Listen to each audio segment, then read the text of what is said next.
women, let's say one woman of Hong Kong. So can I have first Debbie Mannas, who's on stage. So Debbie is the head of organization and talent at Sunlight Financial.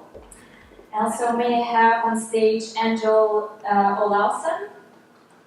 Angel is a technology business manager at Wells Fargo, Asia Pacific. Next, I might have Nicole Denholder. Nicole is the founder of Next Chapter Ventures. Next, may I have Michelle Zhao. Michelle is a sales account manager at Audience Network at Facebook. Michelle, welcome. And last but not least, Mary McHale. Mary, Business Development Director at Equinix Financial Services Asia Pacific. Welcome. Please sit. All right.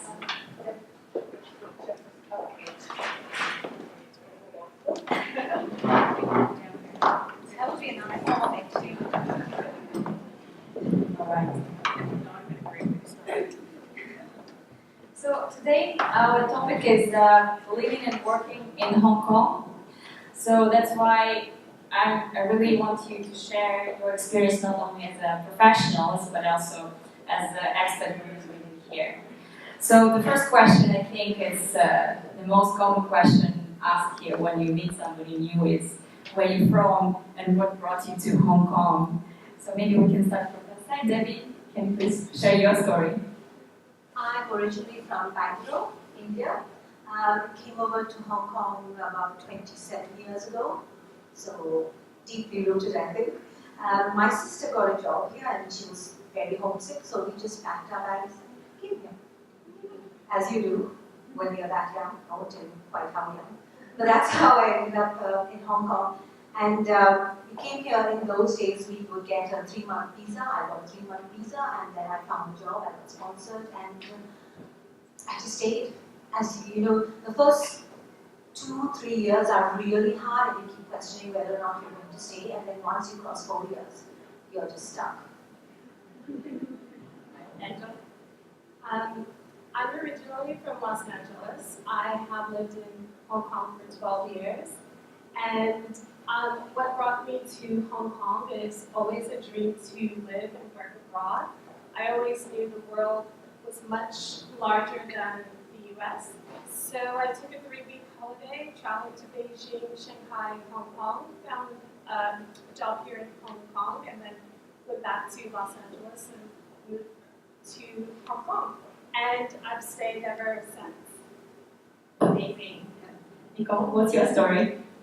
So I'm from Brisbane, Australia, and I bought 22 years ago now a one-way ticket to London and travelled to the Australian thing for doing travelling, ended up working.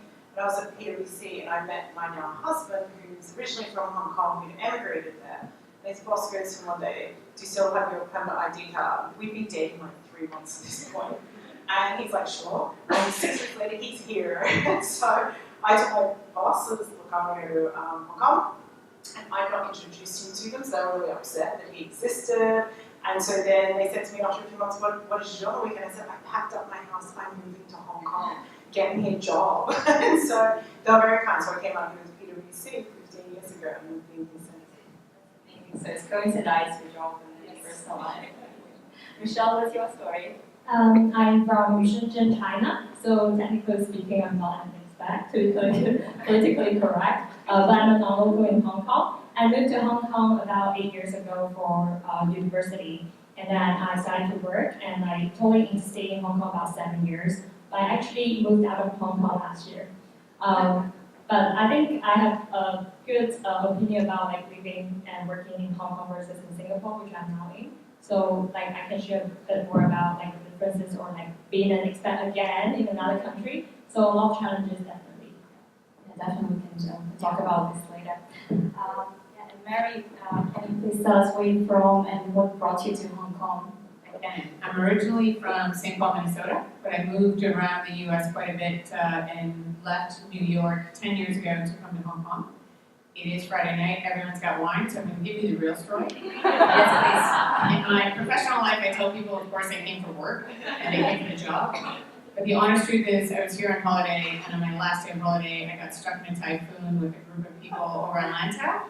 And one of those guys that happened to be there, we shared a lot of great conversation, a little bit of chemistry, and I moved across a year later. So I moved for love. Thank you so much for this actual Thank you. Yeah. Okay, maybe we can start with serious stuff. So I checked all your LinkedIn profiles, amazing. I got amazed, honestly, great careers.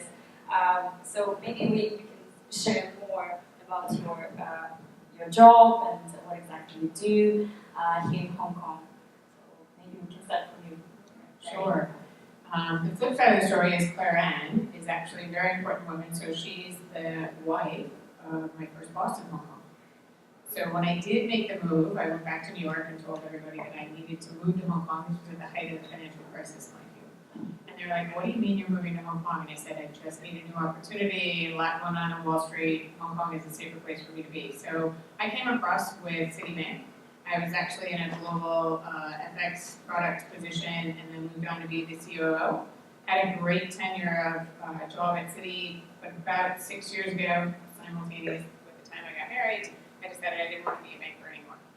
So I pivoted out and done a couple of jobs, but my current job right now is in a technology company called Equinix. And we're actually responsible for the internet. So when you pick up your phone, that phone looks magic to you and it makes it all look seamless, but what's behind that phone is a bunch of networks globally. Those networks all connect on our platform. So we're able to facilitate not only your communications, but all the content that's delivered there. So my job at Equinix is actually using and wrapping up all of my financial services experience and contacts, and now developing a new payments ecosystem on our platform in Asia Pacific. Thank you, Michelle. I started out, so I would go back to my university time. I studied actuarial science, and then I stayed in insurance company and then finance for a bit. But then I realized that I didn't really like it. So then I got an offer from Facebook in Hong Kong, and after I graduated, and then I took it off. And so I've worked in the advertising team in Hong Kong, helping advertisers and resellers to build business outside of China, export their business, and then promoting and reaching their audiences on Facebook. And after I stayed working in Facebook for about 3 years, because we have a lot of internal mobility, both inside a location as well as across countries, that's why I took a offer in Singapore last June. Yeah, so now I work with developers and publishers to build a monetization solutions on their apps with Facebook ads. And now I'm leading the acquisition and business development in Greater China region. Awesome. Thank you, Michelle. Nicole? So as mentioned, I came here with PricewaterhouseCoopers. I was in their US IPO team and then moved into their consulting arm. And then I fell pregnant with my first child and really went through this period, what do I do? And I decided to not work for 3 years. So I was here for a long time working. I traveled extensively and enjoyed corporate, really enjoyed PwC, but decided not to work, which was a completely unique experience. But really felt that I wanted to go back into the workforce. I like my independence, I like my financial independence, I like all of that. So, but I wasn't sure what to do. So after, I was not organic at all, I decided that I wanted to work with female entrepreneurs to improve the way that they're accessing funding and the way that they're being introduced to funding, and look at the whole needle around, moving the needle really, around the fact of how do we increase the rates of women accessing funding.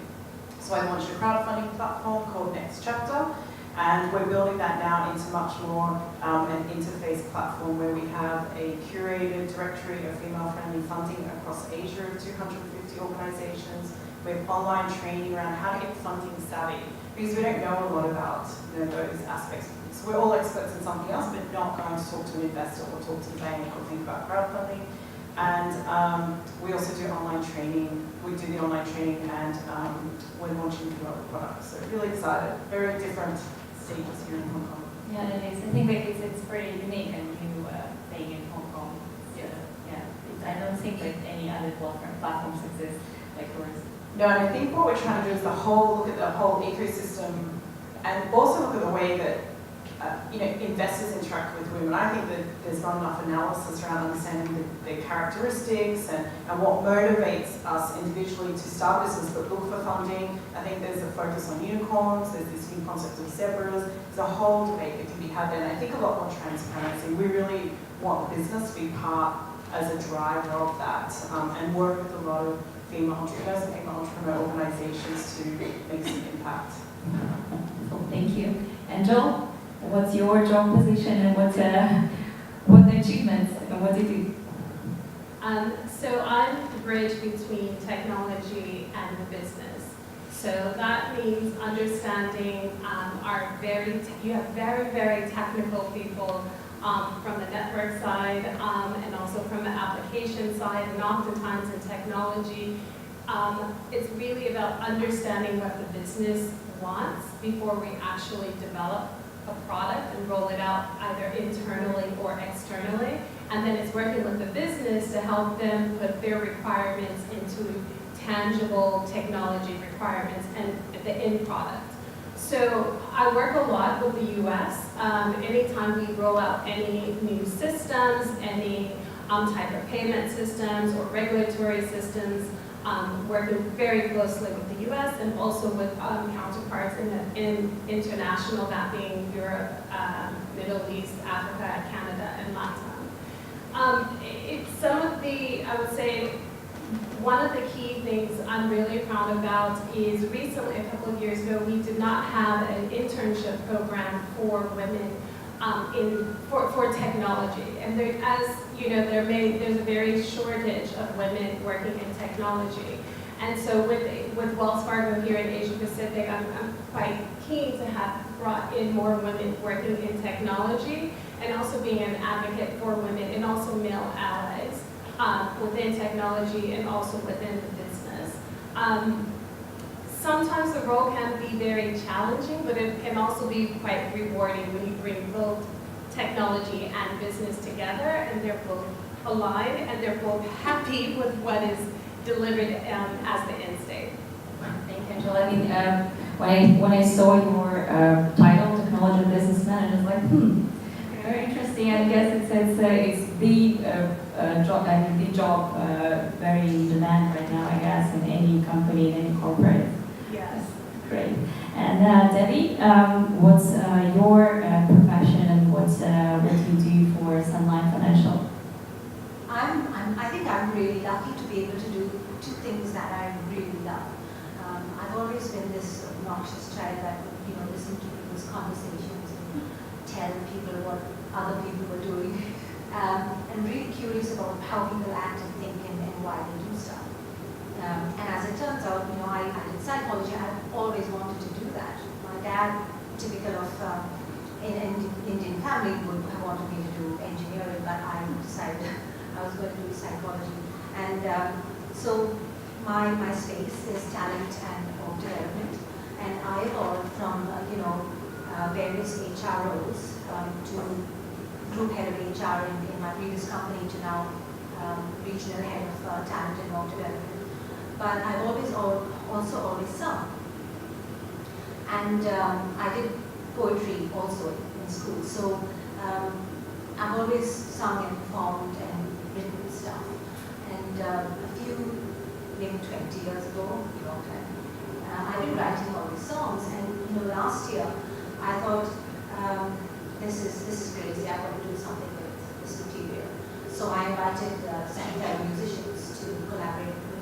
And then I produced an album last year called Deborah Inspire, which has gone on peacefully well. My next gig, I hope I get this many attendees. And it's amazing, and I need to talk to Nicole about crowdfunding. It's amazing how people perceive you as an artist when you do your own thing. Because there's lots and lots and lots of cover bands and people that sing cover songs, but not that many people, especially in Hong Kong, where they create things. There's no time for it, there's no mental space.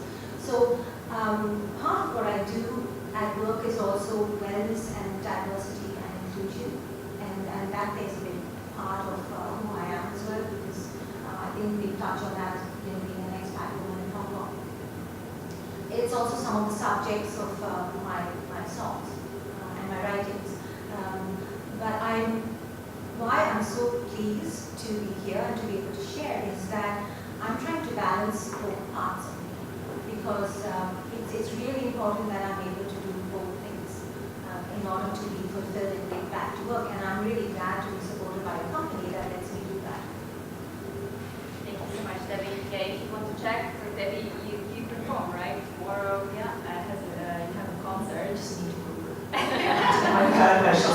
she's on Google, she's on YouTube. Yeah, check her out, definitely. So still sticking to professional careers and corporates, I know some of you transitioned within the group from abroad to Hong Kong within one company. So how was for you this experience? How was it like in terms of culture? And I mean maybe culture not only in the office, but also how you communicate. How different was your communication with your peers, your colleagues, compared to Asian countries? As different as black and white, right? So I came across with Citigroup, and because I moved around the U.S. and I had worked with companies that had offices overseas, I considered myself pretty global. Wow. I was anything but global. And I remember on day one when I walked out of my service department into Hong Kong. So look, the culture of an organization globally is way up here. And the heartbeat and the culture of an organization locally is where you need to be, right? So when you come in as an expat, you've got to come in with kind of a layer of respect and a layer of curiosity and a willingness to look at things through the lens of the people that are around you. So it's really tempting because I think, like Angel, myself, we parachuted in from global headquarter companies, right? Where you were on a global team, the regions were reported up to you, and you thought you knew everything, right? Like, I thought I was global when I got here. I was not global. I wasn't anything, right? I was an American expat that moved into Hong Kong, who barely knew where China was, much less the rest of Asia, right? So you learn very quickly that Asia isn't one place. Asia is many, many, many different countries, and as many different countries as there are, it's that many cultures and then some. So I would say my advice to everyone in navigating that is just go into it with a tremendous amount of respect for the opportunity that lies in front of you, a willing mind, and be a learner. Be a curious learner. Ask people when they go to lunch, why do you go to lunch? The first time I saw people order dim sum, I was like, oh my God, how do they know how to do that? I am now proud to say I know how to order dim sum, right?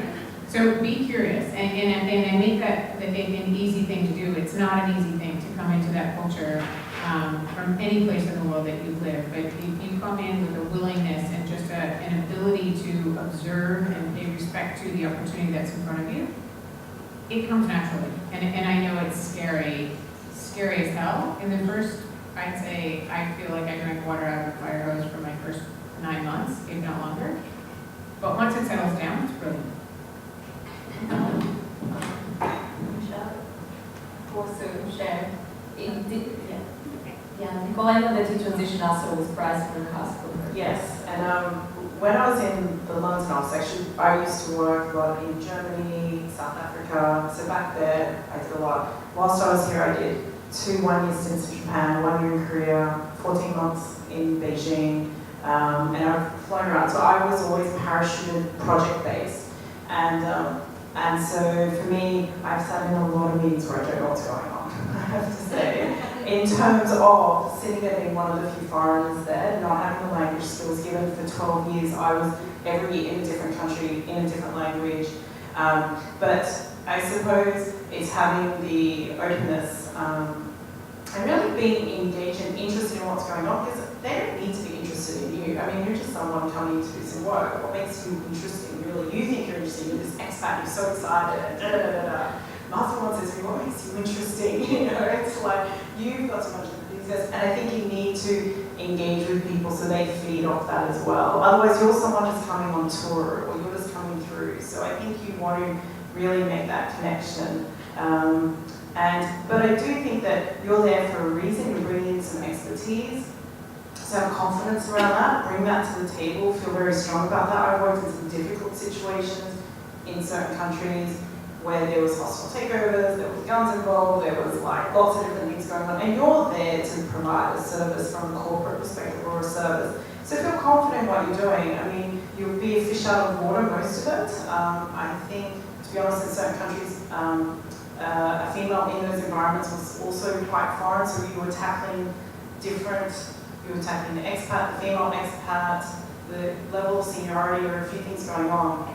And I think you just always be very considerate of who you're engaged with, and always try all the food. I try everything. I can tell you. And I love it, it's great. Hong Kong, yeah, the restaurant, amazing. Like, you have such a variety. Yeah. Thank you so much, Nicole. Angel, do you have anything to share? The food.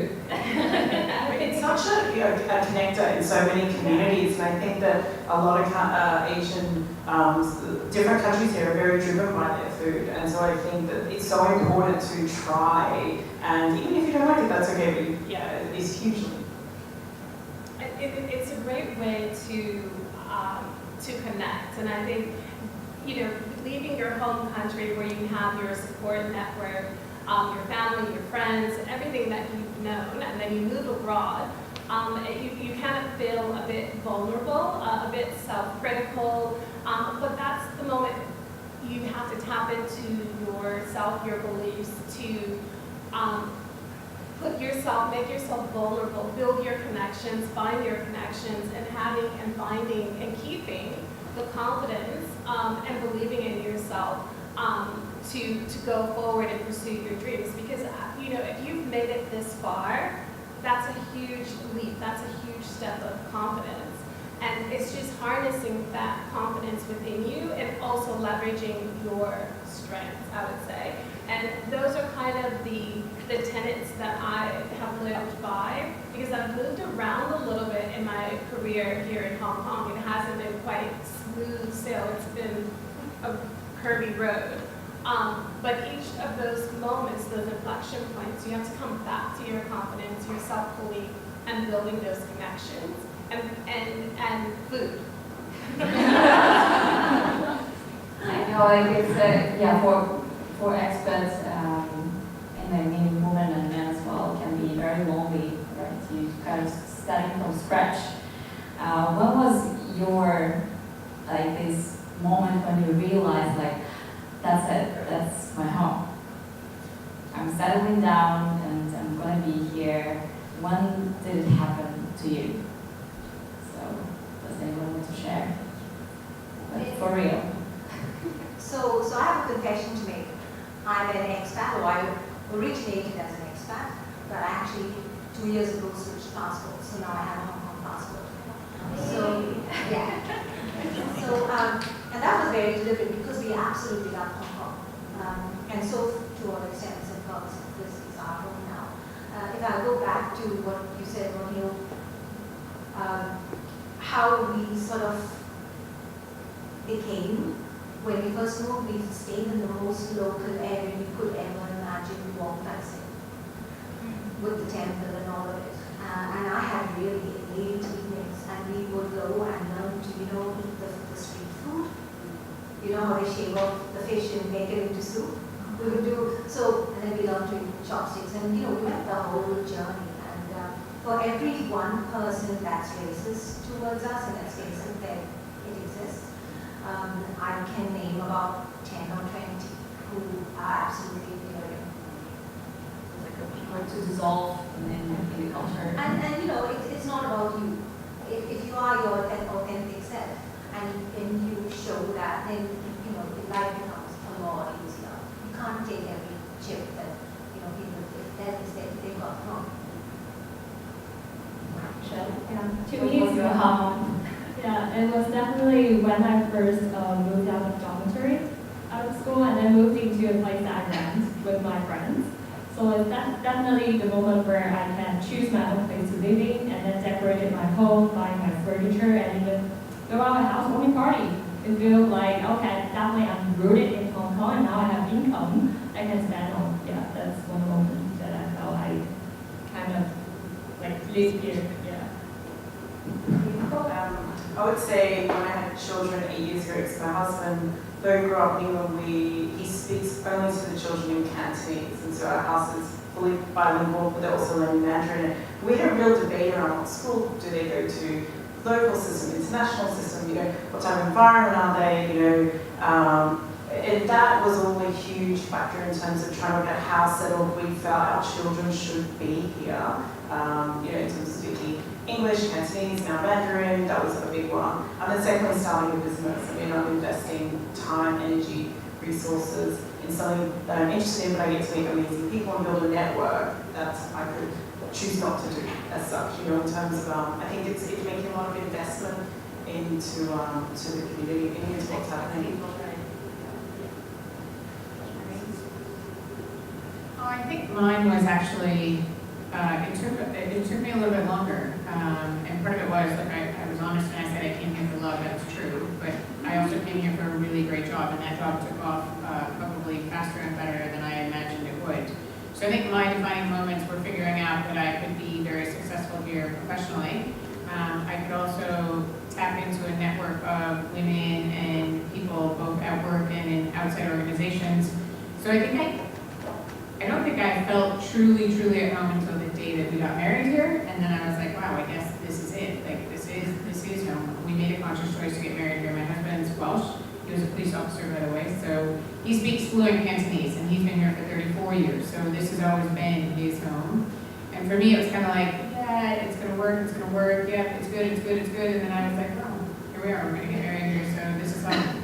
But I think it happened naturally, and I think part of that was I wasn't looking for a defining moment or a reason to make it home. I decided just to keep doing what I was doing and working as hard as I could to make the best of the experience. And again, walking away, so if the plug did get pulled and my job pulled me back, I'm here to someplace else, that at least I could say, wow, the time that I had in Hong Kong was massively special and really progressed me as a person. Thank you so much for sharing. Angel, do you want to share anything? Like, when was this moment when you realized that it was your home? It took a while. It was maybe 3-4 years after living in Hong Kong. I think I thought I was able to finally have stability after the financial markets went down and kind of came back up to surface level, and being able to say, wow, I have my place, I'm back financially stable, I can furnish my flat, have stable income, that's very important, and then I got a dog. And that's a major commitment. It's like you can give it back, right? If you go, the dog goes with you. So, that was kind of the inflection point, and then also just meeting my husband here, and both, of us deciding this is home. And that was kind of the point. So maybe I would say 4 years in. Don't you think there's this 3-year thing of your first year is settling in, your second year is enjoying it, and the third year is like, do I move, do I not move? And you mentioned the 4-year window as well. And I don't think of that as where you go to. There's this 3-year period, and then you're like, okay, if I don't go, I probably do another 3 years, right? It kind of, there's this point, I think it would apply to Singapore as well. Yeah, that's why I left in 3 years. But then after I left, Hong Kong, then I missed it so much. That's another inflection point. I feel Hong Kong is my second home because I have to build so many connections and friends and communities and my boyfriend. So I felt like I might move back in the future. I mean, all I hear, so because you have all amazing careers, so all I hear the first thing, you got a job, you got your financial security, and then you kind of diving and get a dog, a boyfriend, husband, children. So then you build your back, and I guess this is what makes the difference when you realize that all this feels like a friendship, with family covered, and then you can say it's a home. Okay, so next question, since we're all from different countries, I'm Russian myself, so I've been living in Hong Kong for 7 years.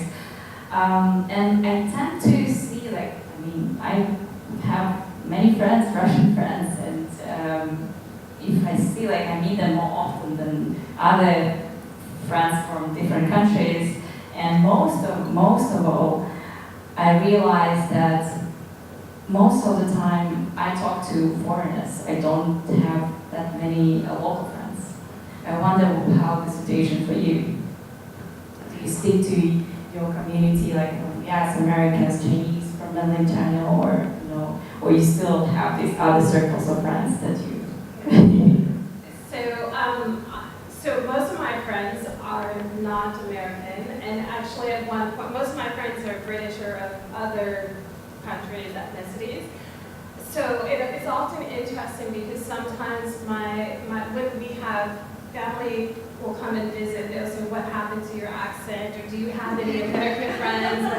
And so I do have that dynamic, but there's also the dynamic of being a woman of color. And one thing, and growing up in Los Angeles, I come from a very mixed family, so I have black, white, Spanish, a lot of different ethnicities. So coming to Hong Kong, there at the time, and still now, there's not a large presence of like black women.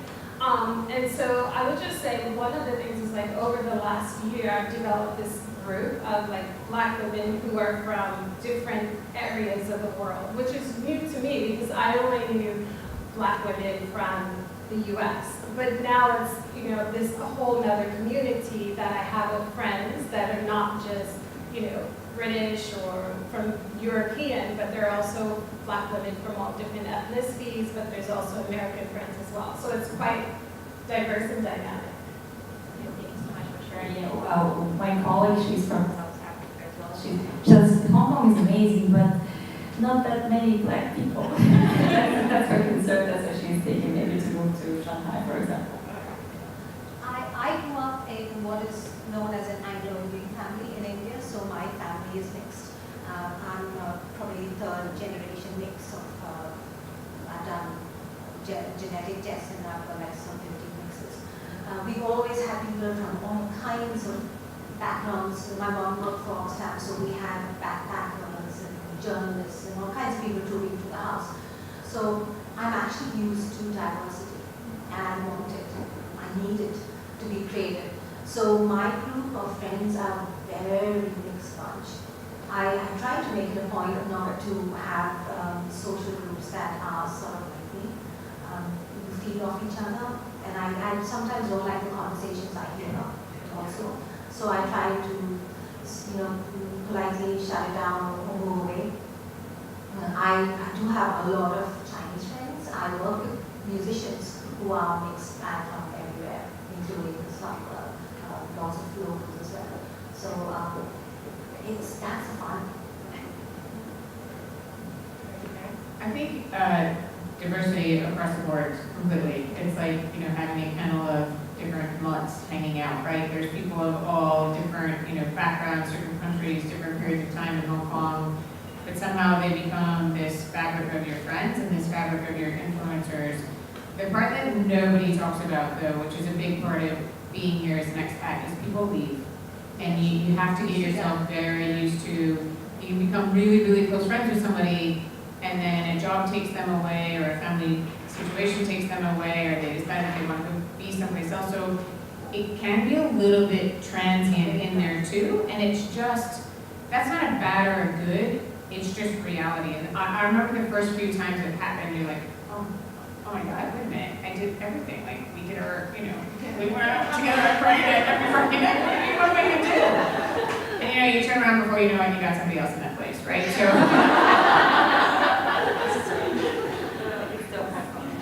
That was a really good question. I had a comment with another friend as well. Like, we found that I am from Shenzhen, China, and then I speak Cantonese, fluent Cantonese. I found that after staying in Hong Kong for 4 years, most of my close circles are Chinese or from other countries. I also got the question why I don't have a lot of close local friends. No offense, one of the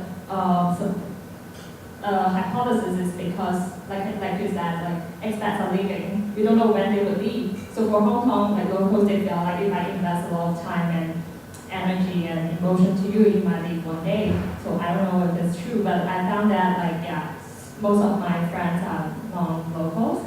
But I found that another interesting observation is it depends on where you hang out or what you hang out for. for example, most of my close friends are my climber friends. I do a lot of rock climbing in Hong Kong, and they become a very close backbone for me. And they're from various countries, some locals, some non-locals, Canadians, Taiwanese, Chinese. So I found that we had a lot of common to talk with. We don't care about where you are from, but we just share the common interests.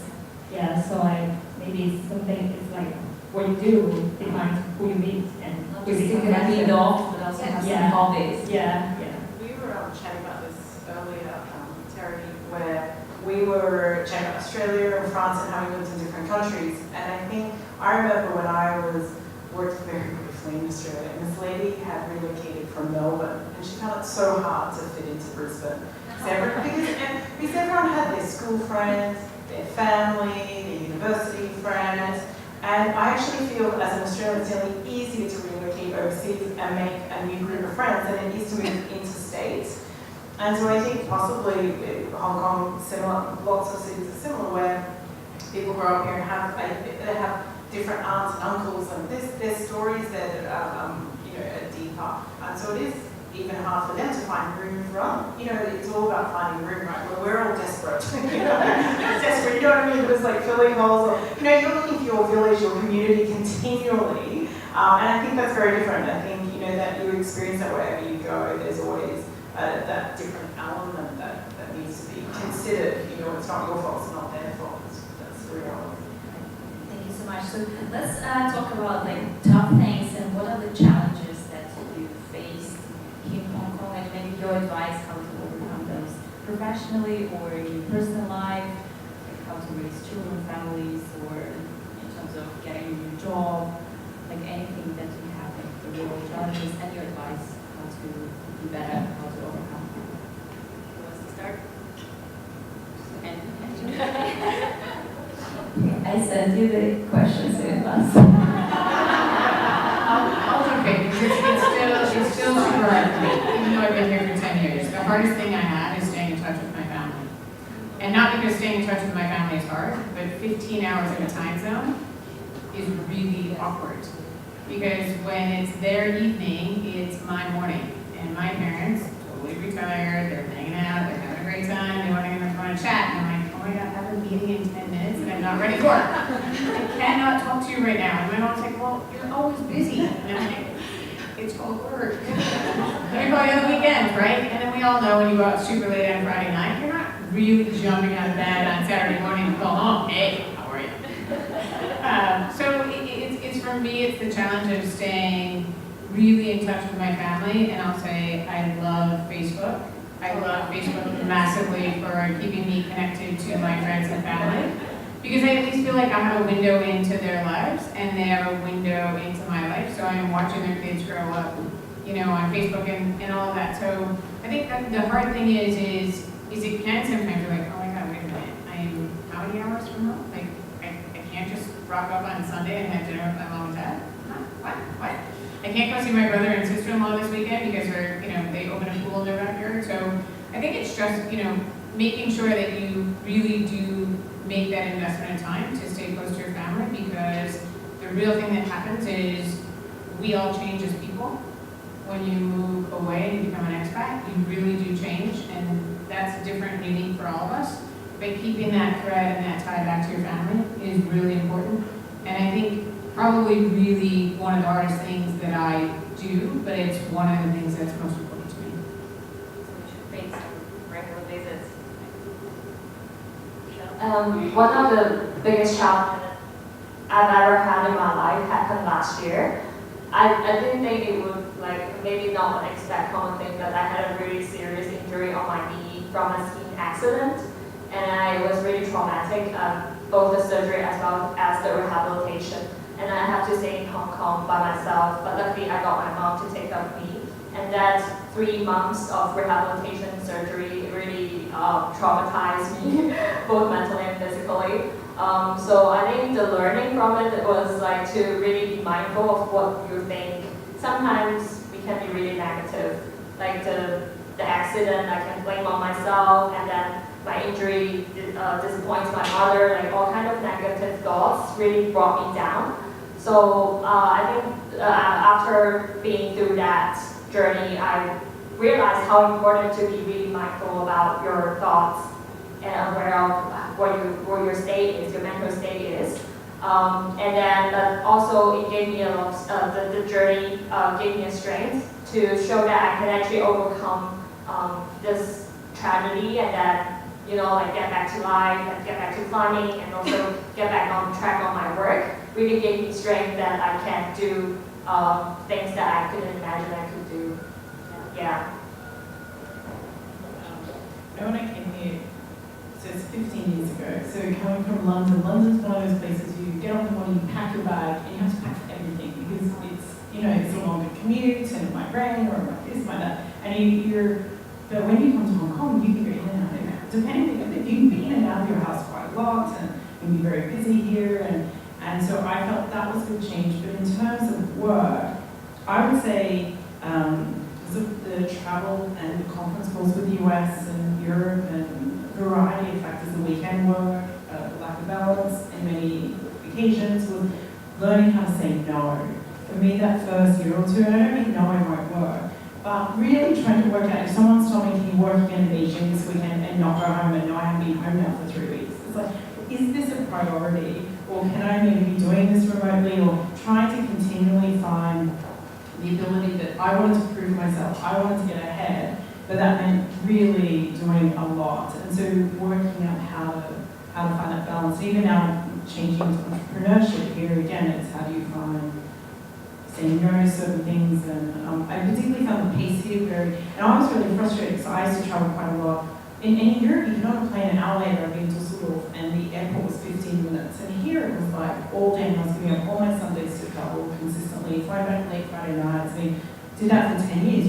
You just had to work out, hold up, you know, how do you maintain a relationship when you don't see each other? You know, there's so many factors. The travel is very expensive. I call Hong Kong just business class lounge on occasion. For certain people in certain jobs, that's what it is. We are just on the move. I'm very transient compared, and I think it's trying to work out some friends and carve that out. And I had this one boss, and he said to me, we were so project-based, he said to me, plan things, because if you don't, they will never happen. And I remember this one woman planned her wedding, changed it, and then the project fell through, okay? So then replanned it, that's when the project happened. Had to plan it again. But she did it, sorry, I don't say plan it, but she did it the wrong way. She didn't plan it accordingly. She was trying to work around the project versus her own personal preferences. And I was saying Hong Kong, I think you plan things, you put them in the calendar, you travel a lot, it's very hard to maybe do sports, might be hard to do this. I think just put things in the diary and commit to being part of a community or part of a group, and you'll find you might miss X%, but at least you're trying to be engaged. It's very easy not to engage when you come here because you're so busy. And I think that's really, I felt that was a game changer for me at one point, making a step like that. I think being a woman in the corporate world is hard enough, but there's a pecking order, and we probably are right at the bottom of it. So we've got to be so much better than everyone else. So when I first came to Hong Kong and I got the job, I think the guy just hired me because he probably thought I was some village idiot that would not have a voice and would just take whatever came my way. So I was actually harassed for the entire year. And there was this was back in 1992, and there were no laws protecting women in Hong Kong at the time. And so I told as many people as I could. I reported it. As it turned out, I was on a project, a research project, and as it turned out, the sponsor of the project supported me and gave me a lead into my next role, where I stayed for 9 years at Towers Perry, which was great. So I always believe you have to be somewhere to be somewhere else, and that's my takeaway. But my God, it gave me so much strength because I had to resist this person who was alternatively bribing, threatening, cajoling, using fear tactics. I can report you to the immigration and they can break down your door and things like that, you know. And then I moved on, and in my first in Towers Perry, there was a secretary who came and dumped a file on my desk. And at the bottom of the file looked like what was some sticky kind of brown substance. And she said, "Did you touch this file?" Her name was Ruby Lee. She will go down in the history of my memories. So I said, "No, never seen it before." She said, "You must have, because there's dirt on it. You touched it. All Indians are dirty." Yeah. And so, but like I said, right, so that's her problem. For everything like this that's happened to me, there's a ton of positive things that I can talk about, right? But what it does is it frames your world in a way that you've just got to be so much better, you've just got to take so much more initiative, and you have to hold your friends close to you. And for me, my takeaway is your networks and your friendships and the people who support you, and you need to support them back. And you have to do it not because you want something from them. You have to do it genuinely. And my life's been like that, on that trajectory, and I'm reasonably fulfilled, I think. Thank you so much for sharing. Angel, do you have, what were the challenges that you faced? I would say that part of the challenge is when I first moved to Hong Kong. Los Angeles is quite laid back. You have the beach, and then moved to Hong Kong and on your own, and it was quite fast paced, or it is still quite fast paced. Hasn't slowed down. But finding my way, and then I go back to when the market crashed, because that was a really pivotal moment where I had to decide, yes, I can go back to Los Angeles, my family will welcome me with open arms, it will be easy for me to settle back into the lifestyle there. Or I could stay, I really want to fight, I really want to be here, so I needed to dig deep within myself, use my network, friends that I thought were my friends, where you go out on Friday nights and you have drinks and you hang out with them, and then when you're in that moment and you find out, oh, those people weren't really my friends, but it's the silent people that were really kind of behind you that really did not, I don't know, you weren't out drinking with them on Friday, Saturday, maybe Monday night. They were the ones, everyone's they were the ones who were actually the ones behind me, helping me to get back on my feet, to really supporting me, giving me that advice and finding that confidence. I would say, find your support network, make yourself vulnerable, put yourself, I think at one point, I had lost myself and I gained so much weight, and then I realized, oh, I'm just gonna go on Meetup and go on meetup.com and go hiking. So I fell into this whole hiking, climbing kind of environment, and those people became my friends. And through that, that's where your confidence, your energy, your belief, and the trajectory starts to happen. So I would say remain and keep steadfast focus on your confidence and utilize your strengths. Sometimes you can think your strengths are very administrative, no one really values them, but they're the ones that kind of propel you. Thank you so much. Thank you so much.